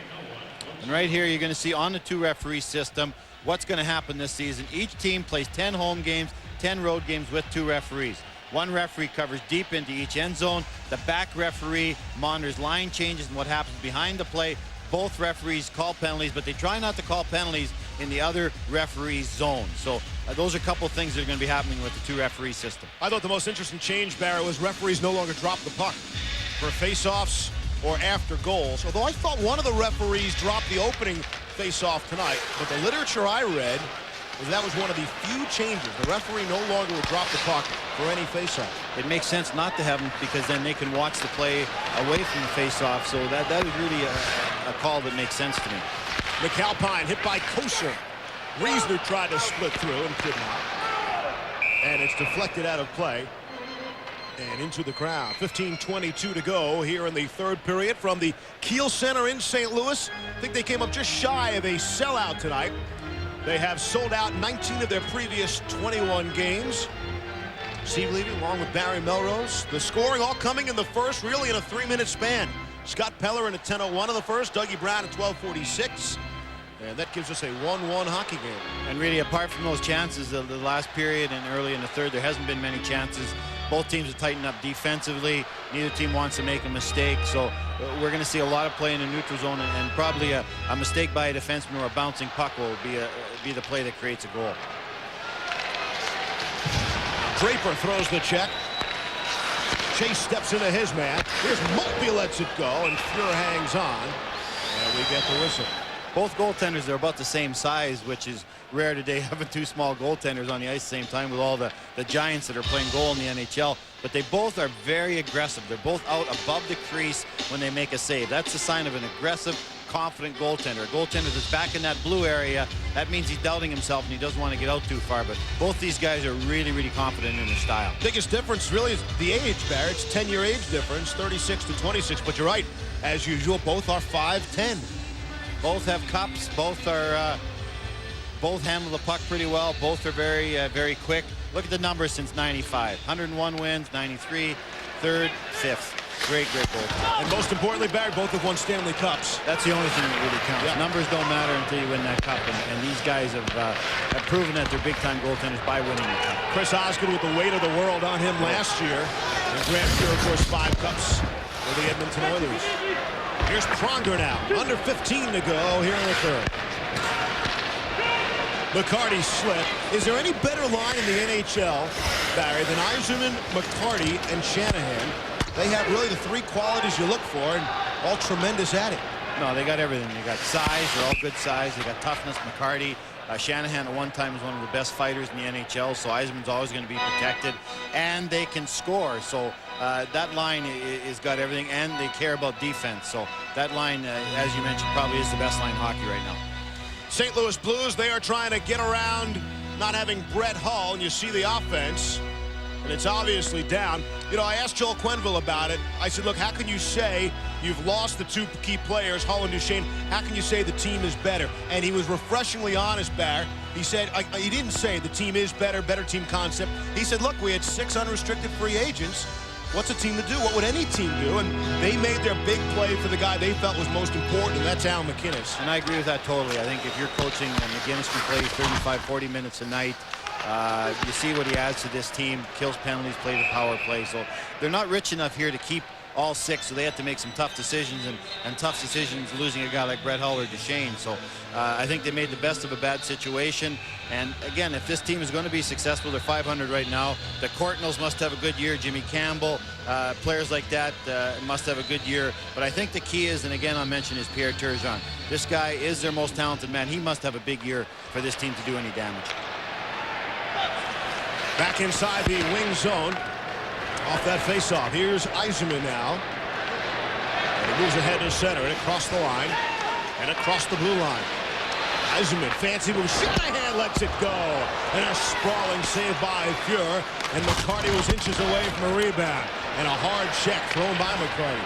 Osgood now out. It's deflected out of play by Craig Conroy and into the crowd. Actually, St. Louis didn't even forecheck that time. That's why Yzerman was able to carry the puck and get speed at the blue line. So I think Joel probably talked to his team about that. Yeah, we don't want to give up any outnumbered chances against, but we can't be caught flat-footed in the neutral zone and let a Steve Yzerman come flying at us. So both teams will have to make adjustments right now, but they're both thinking defense right now rather than offense. Is that guy on fire right there? Came in with a 7-game point scoring streak, looking for that to continue. Time to check out our Bolson Ice League leaders. Goals since 90-91. Well, the former St. Louis Blue, Brett Hull, is number 1 on the list, 409. And there's Shanny and Yager following behind Brett Hull, 2 and 3. And don't forget, both those guys played for St. Louis at one time at the same time. So St. Louis not only lost Hull, they lost Shanahan. So that's 700 goals they've given up over the past couple of years. Back behind the net, Blues get to it. And now a penalty coming up. Interference. Oh, great call. Great call by the referee. These two guys, if these two guys could do the 2-referee system every night, I might get to like it. You know, I was just going to say, I've never heard you so positive about officiating, ever. Because they call the right things. They let them play. They see things behind the play. Now watch this right here. Watch the interference, Holmstrom. Great call. Yep. That's a great call.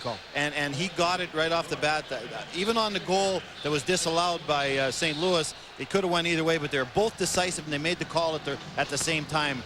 As a coach, you can live with that. So with these two veteran referees, I could live with this system. Well, I know what's going to happen. The referees are all going to get together, and they're going to say to Koharski, McCreary, how did you guys get to Melrose? What did you say to him? They haven't got to me. I said I could live with it. I'm still saying I don't think we need it. One of these guys could do a good job by themselves, but you don't see them in the way. You don't see them out of position. Right. Very quiet. They're just total professionals, and it takes a long time to produce a total professional the way these two guys are. Holmstrom for interference at 6:26. Picks up the 2 minutes, 4th power play of the night for the Red Wings, rather for the Blues. And here's a chance in front, and Courtnell got a piece and it floated over the top of the net. Blues are 0 for 3 on the power play. Again, this is their 4th chance. That one deflected. Courtnell had his stick tied up nicely by Murphy. Fedorov gets to it for Detroit and clears. And you see McInnes just throw a wrist shot at the net like that. He's trying to get the puck by the man that's out in his face so that you can create a 3-on-2 down low with the 3 St. Louis forwards battling against the 2 Detroit defensemen. McCowan on his backhand. Knocks it out of the zone. 1:10 left on the power play. See how aggressive Detroit is killing penalties? They're more aggressive killing penalties than they have been 5-on-5 in this situation. Really attacking the 2 St. Louis defensemen. Trying to catch him maybe a little lazy, making a mistake. Pronger for Young. Down for Reisner. Ward and McCowan out to kill the penalty off for Detroit. Set in front, shot stopped. Reisner got a shot. Young, the shot. Oh! The save of the hockey game right there with the glove and Chris Osgood. Well, Steve, you're going to see a couple things right here. The play McInnes made on the point where he faked the shot, Maltby went by him, and then he used a quick wrist shot again to get it down in that area where you create the 3-on-2, and then you're going to see great goaltending by Osgood. What here? Fake, Maltby thinks he's going to shoot. Everybody in the building thinks he's going to shoot. Then that little wrist shot, and what happens down low? You got the 3-on-2 down low. Reasoner gets the one shot. Young comes in, can't put it upstairs under the bar, and Osgood makes a great save.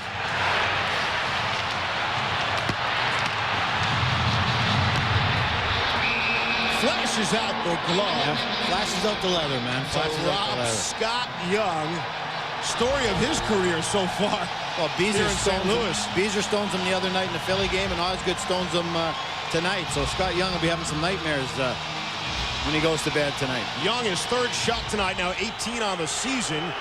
It's a pretty decent score with Anaheim. Was fourth on the team last year with 33 points for the Mighty Ducks. A free agent pickup here in the offseason. Out at center now. 30 seconds remaining. Osgood hangs on to that one as well. We check in with Michael Kim.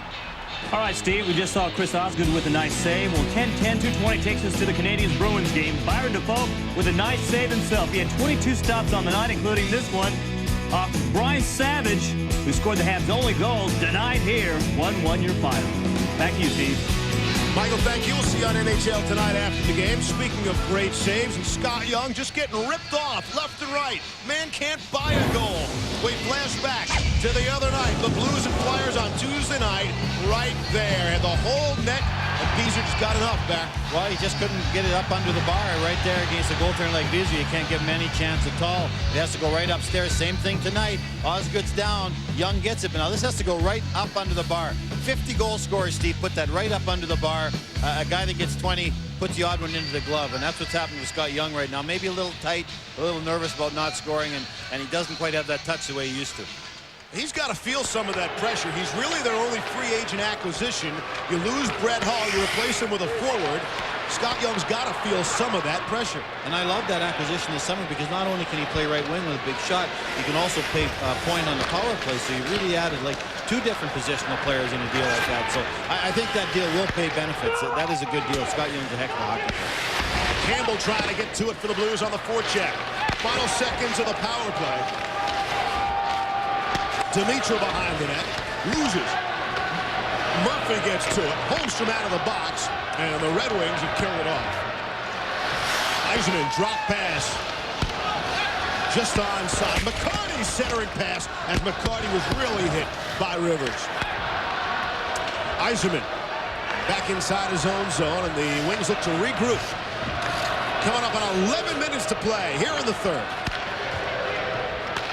Aaron Ward will shoot in. Ward getting back in the lineup after missing the Stanley Cup run from a year ago. That shot right on.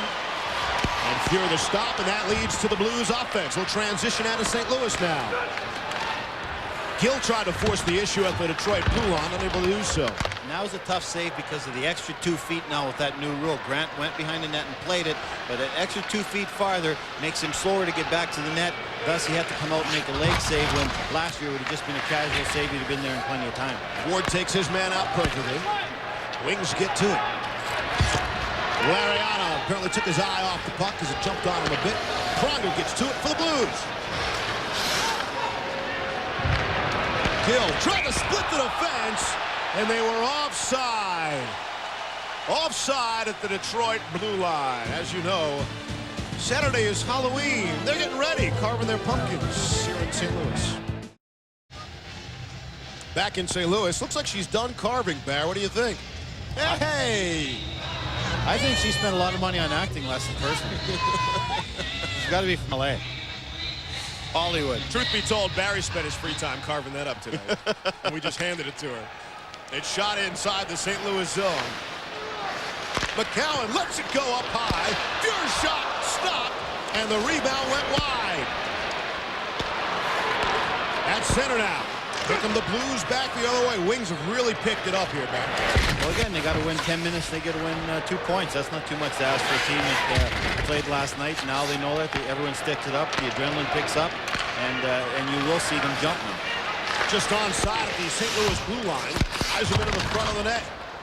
Stopped and cut off by Fuhr, and the Blues come back the other way. Kansas is drilled by Dandeneau and down to the ice. Pellerin gets to it. Kosher holds him off. We get a whistle.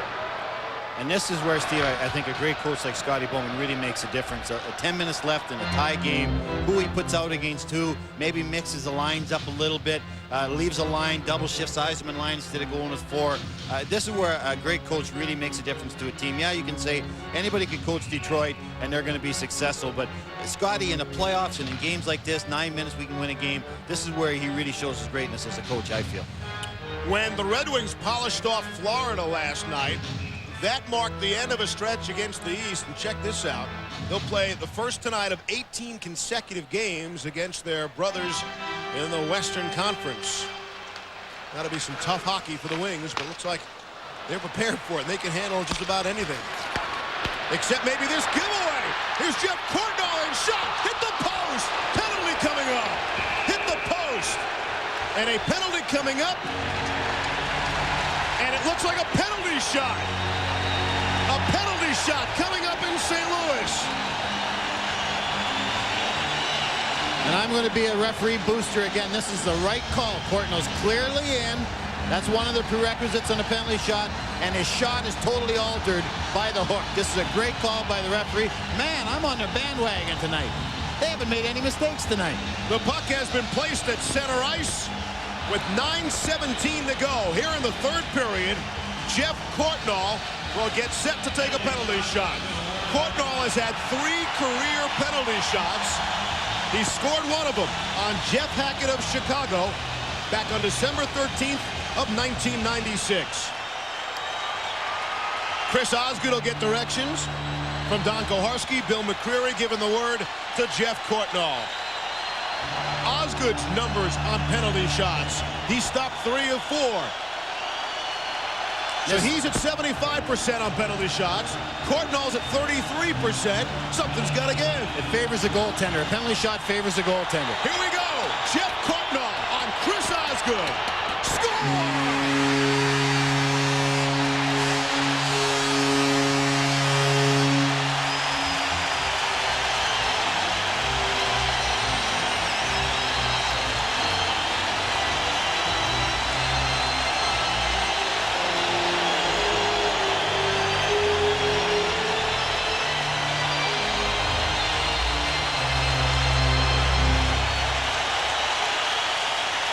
Jeff Courtnall just went to .500 for a batting average on penalty shots. His goal has the place rocking and the Blues up 2-1. Great shot here. He comes in. Good quick wrist shot.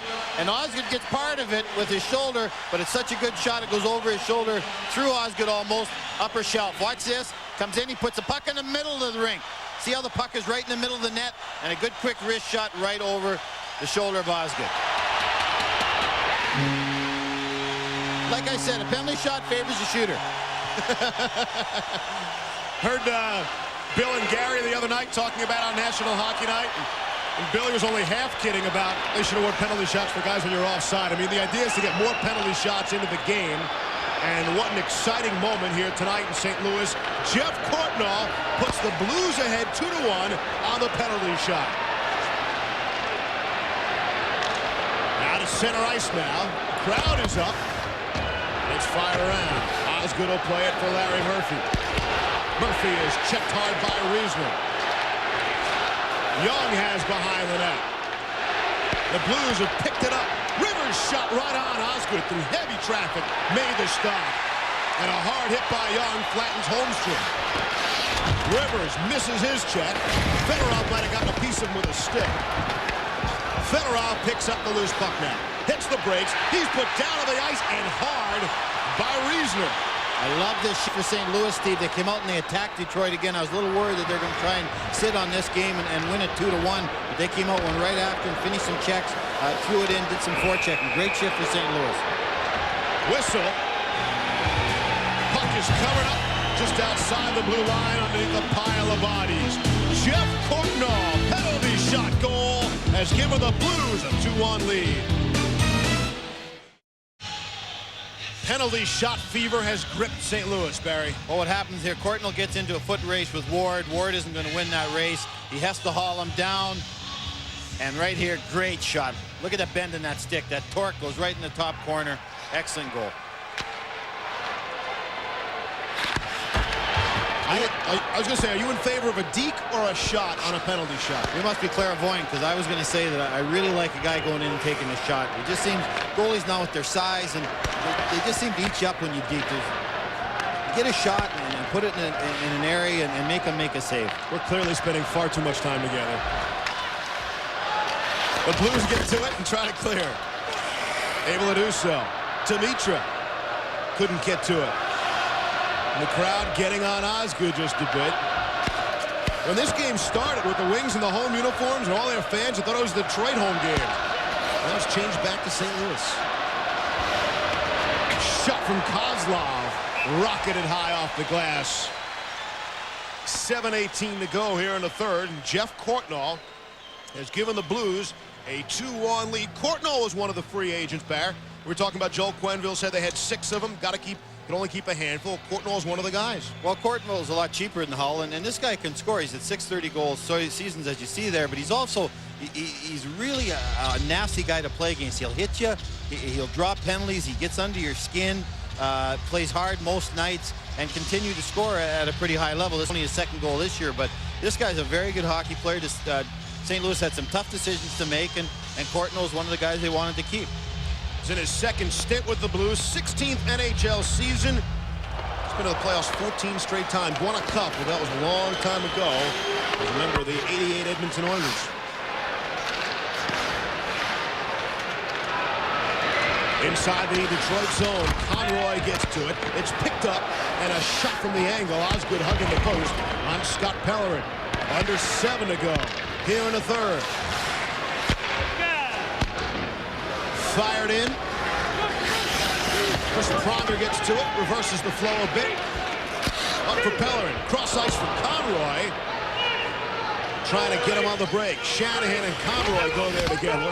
They wave off. It would have been an offside pass. So Conroy picks up the puck. Blues had some problems changing there. They only had 4 guys on the ice for a long, long time. And only now does Eastwood get into the play. Well, as long as it's the right 4, you don't mind. It's when you put the wrong 4 out, then you're really in trouble. Here comes St. Louis. And it's Jeff Courtnall. Courtnall shot. Was trying to pick the far side. That shot also wide of the net. Slapped that by Detroit. Wings all of a sudden are running around. Osgood initiates some contact with Eastwood.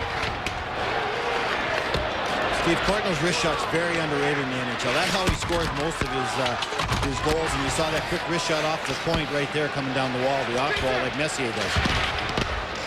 Chase in a battle along the wall with Erickson. Comes up for Shanahan now. Shanahan is hit hard by his buddy Chase. And those two, they get their gloves up just a little bit. Very close when the two played together in St. Louis. We'll get some pushing and shoving. Might see some more of the same pushing and shoving when the Rangers and Devils get together on Tuesday night. That's on National Hockey Night over on ESPN, one of the fiercest rivalries get together in the National Hockey League. Barry, how uncomfortable is that? Chase and Shanahan are really close friends from playing here in St. Louis. They're still wearing different sweaters. How does the player handle that? I'll tell you what's going on there. Kelly Chase knows that that'll probably be his last shift this game.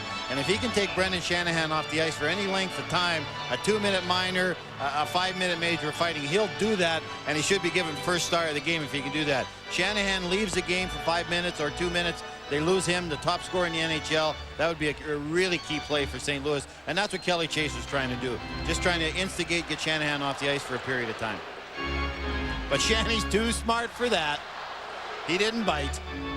5:35 to go here in the third. 2-1 the Blues lead. Holmstrom, nice play. Kick it out of his skates and get to his stick. Courtnall, a good defensive play. Took his man down, Doug Brown. And that allowed the puck to go back into the Detroit zone. Now McInnes has. Time starts to become a factor now. 2-1 Blues on Jeff Courtnall's penalty shot goal. And again, Steve, this is what makes Detroit so dangerous. Most teams, if you're down by 1 with 5 minutes left, they have to play one line. Detroit can keep coming at you with 3 lines in the last 5 minutes. Shot. Fuhrer able to kick it to the corner. That one off the side of the net. Riesner in some trouble. He's hammered by Fedorov. Wings are really starting to take the body on the Blues now. You know, about that first line, Joel Quenneville was asked, well, how do you shut down Detroit's first line? He's like, which first line? Exactly. Which one do you shut down? You've got goal scorers in every line. So the Eisman line gets all the ink. But you got Fedorov, you got Kozlov, you got Brown. Every line scores for Detroit. That's why they've won back-to-back Stanley Cups. Maltby just offside as he got to stick up with Chris Pronger. 4:26 to go. On a beautiful night, the gateway to the West here in St. Louis. It's 2-1 Blues. Well, we've been talking that Grant Fuhr's 36 years old, but in a situation like this is really a positive. He's been through this situation, a goal up, 4 minutes left in the game, so many times that he's not going to panic and make a bad play, a bad giveaway, or give up a bad rebound. You see the people that he's with, Sawchuk, Plant, Esposito, all Hall of Famers, and Grant Fuhr will be too. Fuhr is #1 active. He's 2 ahead of Patrick Waugh, and it could stay that way for some time with the slump that Waugh and the Avalanche are in. Steve, I got to do a Colorado game in a month. I hopefully you don't keep bashing them like you are. Just looking at the board up here, and of course you're seeing it on the bottom line throughout the game. Colorado and San Jose tied at 1 in the second. Again, the puck's going to come to him. He's going to make the right play around the wall. He's going to hold it at the right time. He's going to give it up at the right time. Ooh, look at those numbers. Those are ugly numbers, folks. You don't want to be below 9 save percentage in the NHL today. Grant Fuhr doing his part to boost up that number for the Blues here tonight. Shots at 26-22 Detroit. Again, the Blues have not been outshot all season. In fact, they've outshot every single opponent except one. And in that other game, they were tied in shots. So out of losing the game. St. Louis seems to now, Steve, to go into a 1-2-2. 1-4 checker, 2 guys blocking the neutral zone, the 2 defensemen backing up the 2 forwards. Kozlov back behind the net. Campbell steps into him. Put Kozlov down as Lapointe has something to say to him after the play. And you can see there another great example behind the play. The back referee skating up to the 2 players. Hey guys, I'm here. I'm watching. And don't do anything stupid. In past years where in other games with just 1 referee, it'd be a whack or a slash, and that's not the case with the 2 referees here tonight. Handzus tried to center, broken up nicely. McCarty gets to it for Detroit. Pronger for the Blues. Will flip in, kill some clock. 3:10 to go here in the third.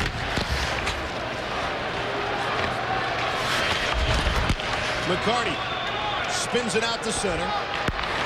It's broken up by Handzus, who's been impressive. He's been really impressive. And don't forget, that kid's 6'5" or 6'6", so he's a big physical guy also. He's a talented kid. He's so good, he's forced Craig Conroy out of his position with Handzus playing center ice. Marty Reisner's done the same to Pavel Demitra. Moving natural centers to the wings because they've got other guys who can play it. McCarty inside his own zone. For Eriksson for Shanahan. Off the stick of Yzerman. And Fuhr leaves for Chris Pronger, who's angry with himself as he shot the puck out of play. Well, our question tonight, what effect will the 2-referee system have on NHL games? Nearly 58% of you said positive, 29% negative, and 13% no effect at all. We thank the 4,200 of you that voted on the hockey page at ESPN.com. If you watch the game tonight, it's been a positive experience. I think they've kept the flow. There hasn't been any long stoppages. They've been very decisive. They've really been together. But again, it takes a long time to train 2 officials to be as good as these 2 guys. So I still think we can do it with 1, but tonight's been excellent. These 2 guys done a great job. Barry, the fear has been 2 referees. You're going to have so many more penalties. I mean, I can't think of a penalty tonight that wouldn't have been called if there had only been 1 referee. So I think they've done a super job as well. We've been following behind the play, letting the players know that you're there, the back referee, and therefore they don't do anything silly and commit any silly fouls. 2:15 to go here in the third. And the Wings look to set it up. Broken up by Turgeon at center. Eastwood steps in front of his man. McInnes is back for it. And it's cleared out of the zone. Every clear a good clear at this point in the game for the Blues. watch who the coaches are playing, Steve. You really get an idea of what the coaches on each team think of the guys that are on the ice in key situations, offensively and defensively. Who's committed, who will make a play at that time. Here's Doug Brown stealing the puck. Dumps it down low. Up just a bit on Chris Draper. Lindstrom tried to hold it and couldn't. Good strong play by Mike Eastwood. For Turgeon. Dipsy doodles inside the zone. Lets it go. Osgood the save. An easy one from way out. Minute 25 to go. Regulation time. Right now, Jeff Courtnall's penalty shot goal is standing up. And they're packing it at that Blues blue line, man. They're standing 5 guys up, not letting them get any speed, being very strong in that area, taking the speed away from the Detroit forwards. They have to try and dump it in, and then they just go back, get it, and dump it out again. Osgood out of the net. Extra attacker is on for the Wings. Shanahan will shoot it in. They battle for it along the wall. Final 50 seconds, regulation time. 2-1 Blues. And Erickson couldn't glove it down. Empty net for Scott Pellerin on his backhand. It's blocked nicely by Murphy. Feeds the Conroy shot, and that is stopped by Erickson. And a whistle. Slashing penalty on Conroy. The Detroit player really gave Conroy a whack. Marty Lapointe, I believe, just as he was going to shoot it. He's got a little stinger there right in the elbow right there. The young guy from Potsdam. And probably costed him a goal. Right here you see Conroy gets it. Marty comes in. Ooh, man. Right on the nerve. That'll be a stinger. But it's worth it. If we can get one out of it, Steve, it's worth it. When the smart play is to not retaliate, yes, then you get the last laugh afterwards, right? It's always better to laugh after a win than cry before a loss. Sound like you've had some experience. And a lot of crying. 29 and 9/10 of a second to play in regulation time. The Blues a 2-1 lead. And now the penalty, the 2-minute slash to Martin Lapointe. And the faceoff looks like it'll be deep inside the Detroit zone. And so Chris Osgood returns to the net. We got a timeout here. Both teams will be getting organized, trying to set up their defenses. St. Louis, of course, is going to plug up the neutral zone with 4 guys, probably 5. Detroit, on the other hand, got to figure out a way with Marty Lapointe in the penalty box to get some, get the center with speed, get it in there, and win the battle, and get one chance here in the last 30 seconds. Wednesday, NHL reaction returns right here on the Deuce. It'll be the former St. Louis Blue. Dallas Star Brett Hall, Mike Modano. They lead the Stars against Mike Vernon and the San Jose Sharks. Everybody loves the Stars, and they're off to a great start. Will San Jose have a win by there? The playoff rematch at 10:30 Eastern, 7:30 Pacific, over on the Deuce. Well, right there's Pierre Turgeon, who I think is a huge key to the success of this team this season. When he gets a point, 32-12-7, held pointless tonight. Maybe this will help those numbers, 3-13-0, but this guy's got to play well and have a good season for St. Louis to be successful this year. Final 25 seconds here in the third.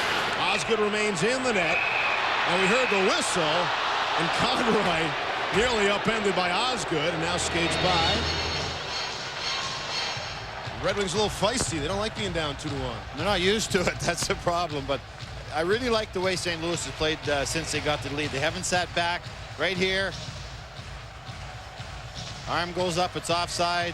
Everybody hears the whistle, but Ozzy's got to come in, and there it is. But St. Louis never sat back. They got the lead. They kept attacking, and that's what you got to do against Detroit. It's like the old stick measurement trick. Yep. Detroit's calling the stick. Man, flashes here, deja vu. You're familiar with this procedure. Am I ever familiar with this rule? That's terrible to bring up. It looks over. Can you really tell from here? It looks over. They're measuring they're not measuring the curve, Steve. They're measuring the width of the stick. We know whose stick it is.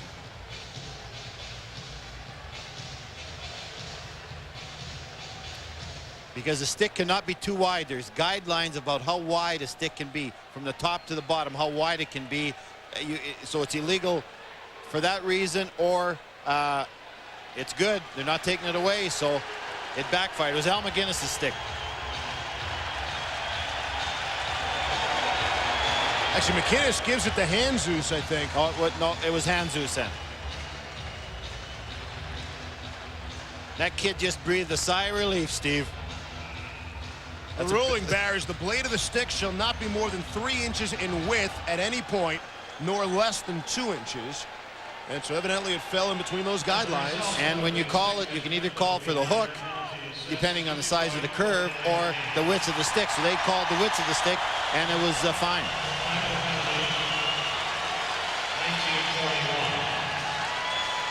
That kid, his rookie year, Handzus, played such a good game tonight. He probably never breathed a breath until he found out his stick was okay. Handzus, in 69 games last year in Worcester, the AHL, had 27 goals, 36 assists, and 63 points. He led the team in scoring. He is their 3rd pick from 95, 101 overall, and they love him already. It's called delay a game, bench minor, 1941. The stick challenge, they're wrong on it. They'll sit, and it's a 2-man advantage, but it won't matter much with 19 seconds left, and the Blues a 2-1 lead thanks to Jeff Courtnall's penalty shot. And I think 2 seconds came off the clock here. It'll be interesting if the referee doesn't put it back, and that's what he's doing. He's telling him to put 2 more seconds back. It's interesting that Detroit's taking the goalie out, so Scotty's still trying to win it, even though they're down 5 against 4 with no goaltender.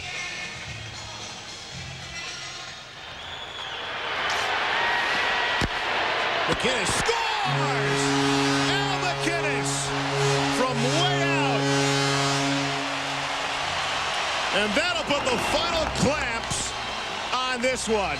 The Blues a 3-1 lead with just under 15 seconds to play. Steve, we've seen Al McGinnis score from there with the goaltender in net, so this ain't that big a deal. You notice no one was diving to block that slapper either. Right here, good play over.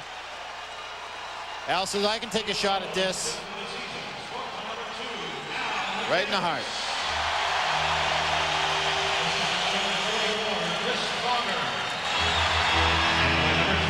A lot of letters on that goal, PP and EN, power play, empty net goal for Al McInnes in the final 5 seconds. An entertaining affair here at Kiel Center in St. Louis. And the horn sounds. The St. Louis Blues on the Courtnall penalty shot goal. They defeat their arch rivals, the Red Wings, 3-1. Turning point of the game when St. Louis killed off that 5-on-3 for a minute and 55. As I said, 5-on-3s are always turning points one way or the other, and that certainly was tonight. Again, our final score tonight from St. Louis on Jeff Courtnall's penalty shot goal. And an empty netter by Al McInnes. The Blues defeat the Red Wings by a score of 3-1. Our next action on National Hockey Night Tuesday night, the Rangers and the Devils from New Jersey's Meadowlands at 7:30 Eastern. Tonight's game has been a presentation of ESPN2 with ESPN, the worldwide leader in sports.